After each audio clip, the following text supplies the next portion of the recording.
Contes de carnaval. Pour les grands et les petits, à écouter, regarder et partager, pour un peu plus de rêverie et de magie dans nos vies. Ah, vous voilà arrivé jusqu'ici. Poussez bien la porte et entrez. Venez, là, au coin du feu, car il fait encore bien frais à la veille du printemps, non? Aujourd'hui, je vais vous raconter l'inimaginable et tout autant véritable origine de la fête du carnaval. C'est une histoire des plus délicieuses pour les esprits et les cœurs ouverts à l'enchantement. Elle nous transporte au pays des Beniottes. C'est un adorable endroit perdu en pleine nature, semé de ci de là de petites huttes en bois. Ses habitants, les Beniottes, sont des créatures peu communes. Ce sont des elfes de la forêt, robustes et travailleurs, ayant la particularité d'être très attentionnés et de prendre soin les uns des autres avec une extrême gentillesse. Par nature, ils sont tout empreints d'amour et d'affection. Une autre particularité les caractérise et se distingue au premier coup d'œil. Comment vous dire cela? C'est un peu gênant. Eh bien voilà, ils ont tous un nez proéminent, le nez si spécifique des Beniottes. Ils naissent tous, filles et garçons, avec ce nez-là, et par conséquent, on les reconnaît entre mille dès leur plus jeune âge.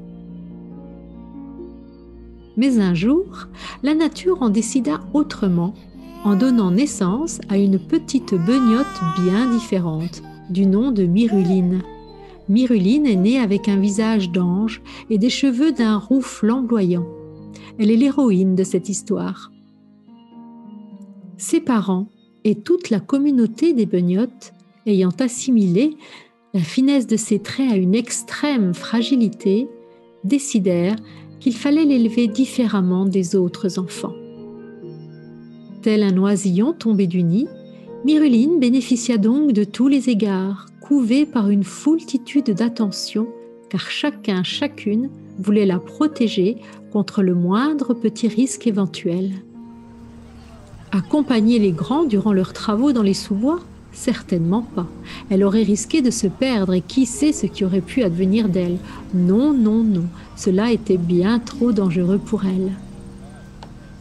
Participer aux activités de jardinage ou de bricolage? Encore moins, car elle était bien trop fluette et risquait de s'exposer à un accident.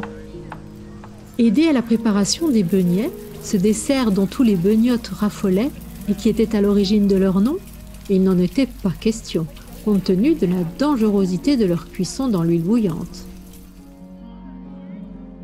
Jouer avec les autres enfants à gambader et s'amuser en pleine nature? Eh bien non, cela lui était tout autant interdit, car ces distractions étaient jugées comme trop périlleuses pour elle.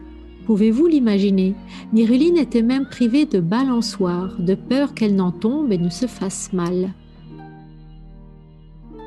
Pour compenser ce manque d'activité et lui éviter l'ennui, les Beniottes lui offraient des livres dès qu'une occasion se présentait. Ils lui avaient même confectionné un petit coin de lecture tout douillet, un endroit rien que pour elle. Elle y passait le plus clair de son temps. Elle y accueillait ses amis et vivait à leur côté de belles heures de rêverie grâce à tout ce qu'ils lisaient ensemble, tout en dégustant de délicieux beignets. Nous pourrions donc être tentés de penser que Miruline avait une vie des plus heureuses. Mais au plus profond de son cœur, Miruline se sentait très triste. Pourquoi donc était-elle née avec une telle frimousse? Quel était ce mauvais sort qui s'était abattu sur elle? Elle désirait tellement ressembler aux siens, faire pleinement partie de sa communauté, afin de vivre comme tous ses amis. Secrètement aussi, elle rêvait de devenir une marchande de beignets. Mais cet avenir lui semblait bien compromis. Quel sens allait avoir sa vie si elle ne pouvait pas réaliser son rêve? À sa tristesse se rajoutaient beaucoup d'inquiétudes. Pourtant, elle taisait ses tourments, car elle ne voulait faire de la peine à personne et surtout pas à ses parents. Et le temps passa au rythme des saisons. Miruline grandit. Elle devint une magnifique adolescente, ce qui n'arrangea pas ses affaires, car l'attention dont elle faisait l'objet s'intensifia encore davantage, et avec celle-ci, les limites s'intensifièrent, et face à celle-ci, sa tristesse s'intensifia. C'était une réaction en chaîne dont Miruline se sentait totalement prisonnière et qui petit à petit la rongeait de l'intérieur. Et finalement, la communauté tout entière en souffrait. Tous étaient inquiets car ils voulaient voir Miruline heureuse. Et en même temps, ils avaient tellement peur pour elle qu'ils ne pouvaient parvenir à lever leurs interdits. Cette situation leur semblait insoluble. Alors, les parents de Miruline, accompagnés de cette dernière, allèrent consulter l'esprit de la forêt dans l'espoir de trouver un remède pour guérir son mal. « Votre mal à vous est celui de la peur », expliqua l'esprit de la forêt en s'adressant aux parents. Et c'est un problème tout aussi important à prendre en compte. « Ma douce enfant, dit-il à Miruline, je connais tes aspirations les plus secrètes. » Dans un sourire, il lui tendit une petite boîte et ajouta « Voici Miruline, une brume d'étoiles à déposer par petites touches sur ton visage dès ton réveil. Tu pourras l'utiliser autant que nécessaire jusqu'à ce que tu n'en aies plus besoin. Il te faudra aussi prononcer à chaque fois ce poème à haute voix en posant tes 2 mains sur le cœur et en y mettant une intention d'amour. Car ni Val ni Mont n'empêchent les découvertes. Rassurez-vous, je ris, je vis, j'expérimente cette douce folie qu'est la vie, puis je reviens au nid. » Après ces paroles, l'esprit de la forêt les invita à rentrer chez eux et il conclut ainsi « Maintenant, place à la magie. » Au petit matin, après une nuit agitée d'impatience, Miruline fit ce que lui avait dicté l'esprit de la forêt et le miracle se produisit. Un masque apparut sur son visage avec un gros nez de beugnotte. Quelle ne fut pas sa joie en se découvrant ainsi. Enfin, elle ressemblait à tous les siens. Elle allait pouvoir se sentir vraiment dès l'heure maintenant et sa vie ne serait plus jamais la même. Lorsqu'elle sortit de chez elle pour partager sa joie avec ses parents et toute la communauté, Miruline sentit que quelque chose avait changé aussi à leur niveau. Passé la surprise générale due à son nouveau visage, c'était comme si soudainement l'ambiance était devenue plus légère. C'était presque palpable. Et savez-vous pourquoi ? Eh bien, en prononçant son poème dans une profonde énergie d'amour, Miruline avait activé la magie de ses paroles qui avait le pouvoir d'apaiser instantanément toutes les peurs. Par conséquent, plus personne ne se retrouvait angoissé, anxieux à l'idée qu'elle se lance dans de nouvelles expériences. Ce fut donc un jour sans limite pour Miruline. Elle avait tellement de temps à rattraper, tellement de nouvelles situations à vivre, des sous-bois à explorer, des jeux à expérimenter, des beignets à préparer, et que sais-je encore, qu'elle aurait aimé tout faire durant cette seule et même journée.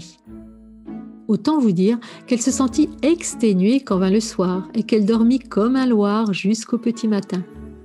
Mais à son réveil, quelle ne fut pas sa surprise ? En se redécouvrant comme avant, eh oui, son masque avait disparu. Elle comprit alors qu'il lui faudrait reproduire chaque matin le même rituel pour faire perdurer la magie de la veille. C'est ce qu'elle fit des années durant.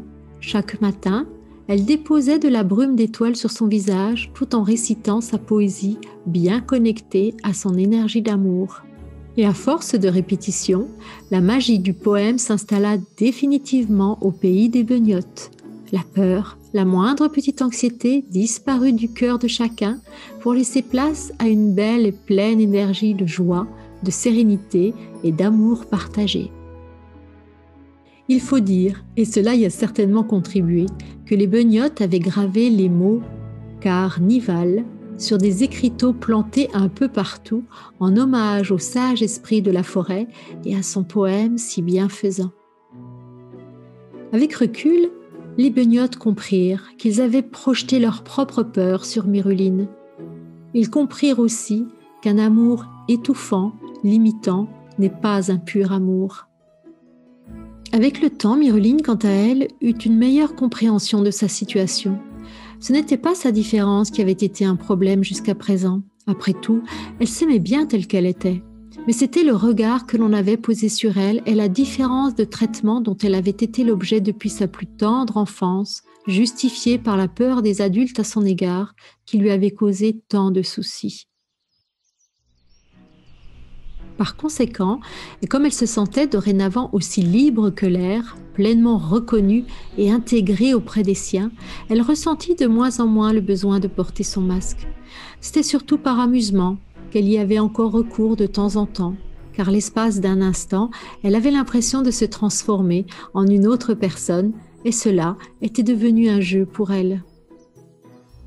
Voilà, nous arrivons à la fin de cette histoire. Vous devez vous demander ce que Miruline est devenue, n'est-ce pas?